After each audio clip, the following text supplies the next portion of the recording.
রংপুরের কৃষকরা এখন ব্যস্ত আগাম জাতের মুড়িকাটা পেঁয়াজ তোলা নিয়ে। আগাম জাতের পেঁয়াজ যাচ্ছে ঢাকাসহ দেশের নানা পাইকারি আড়তে। প্রতিমন পেঁয়াজ জমি থেকে পাইকারি দরে বিক্রি হচ্ছে 1500 থেকে 1600 টাকায়।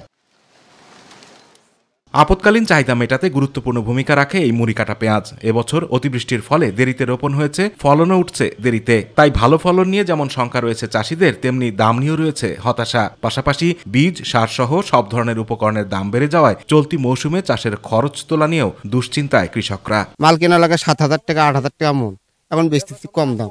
এতে সারের দাম বেশি, আপনার কীটনাশক ওষুধের দাম বেশি।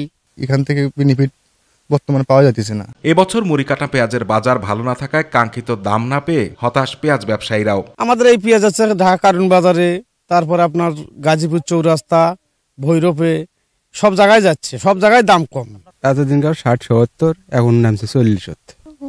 যারা বিক্রি করে তারা তো লাভবান। মুড়িকাটা পেঁয়াজ বাজারে উঠলে পেঁয়াজের দাম কমতে শুরু করে। আগে ভাগে বাজারে আসায় এতে লাভবান হয় কৃষকরা, জানিয়েছেন কৃষি বিভাগ। পেঁয়াজ এর ফলন দেখা যাচ্ছে হেক্টর, যেখানে 15 টন পার হেক্টর হয় সেখানে এর ফলন আসে 25 থেকে 30 টন পার হেক্টর, অর্থাৎ ফলনও দ্বিগুণ হয়।